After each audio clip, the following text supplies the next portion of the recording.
Inside new Man United structure with Rangnick and the other changes still ahead. Manchester United find themselves in so much trouble that the fallen giants have turned to a footballing godfather to sort them out. Ralf Rangnick has been on United's radar since 2019, when senior club officials including current football director John Murtough traveled to RB Leipzig to see how him and Paul Mitchell both operated. Murtough returned to Manchester with a glowing dossier of information on Rangnick, who has been held in high regard at Old Trafford ever since. Now United have finally decided to hone in on their chosen target, with Rangnick poised to replace Ole Gunnar Solskjaer on an interim basis until the end of the season. His vast experience and progressive football brain will be called upon to help stabilize a team that found itself sinking fast under the limited and flawed leadership of Solskjaer. Rangnick's task will be to make sure United finish in the top four this season and possibly challenge for a trophy, including the Champions League. His 6-month deal will include attractive bonuses.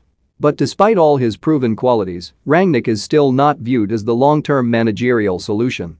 And this is where the narrative becomes even more intriguing. United remain focused on hiring Mauricio Pochettino as their next permanent manager, with Rangnick moving upstairs to work alongside him in a consultancy capacity as the club's first-ever sporting director. One senior United source said last night. The club has huge respect for Ralf Rangnick. We want him for much longer than just a stint as manager. It's a role executive vice chairman Ed Woodward has been wanting to fill for several seasons, and Rangnick is expected to work above football director Murtough, become the conduit between the club's board and manager. What do you think of the new Man United structure? Comment here. What Murtough makes of it all is anyone's guess, but what seems certain is that United are now willing to put their faith in a German and Argentine, being able to bring the team's approach, tactics and style of play into the 21st century.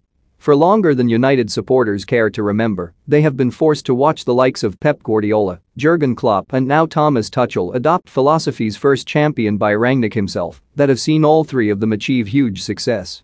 Guardiola has won countless trophies at Manchester City, Klopp landed the Champions League with Liverpool and ended their 30-year wait to be English title winners again, while Tuchel inspired Chelsea to conquer Europe within 6 months of arriving at Stamford Bridge. In the meantime, United have lurched through a succession of managers without producing a tangible identity. David Moyes lasted 14 months while Jose Mourinho, Louis van Gaal and now Solskjaer failed to nail down a blueprint for success. United have not won the Premier League since 2013, but have those who run the club finally had a light bulb moment? Rangnick, who had worked closely with the late former Liverpool boss Gerard Houllier down the years, became known as the godfather of German football after his modern coaching revolutionized the game in his homeland. Klopp might have popularized the famous Gegenpress, but it was Rangnick who championed it long before him. The 63-year-old has previously managed Hannover, Schalke, Hoffenheim and RB Leipzig, and more recently took up roles as director of football at Red Bull Salzburg and RB Leipzig before moving to Russia, where he has been working for Lokomotiv Moscow. This will be a challenge on a different scale altogether for Rangnick, however, while the same can be said of Pochettino, who has just won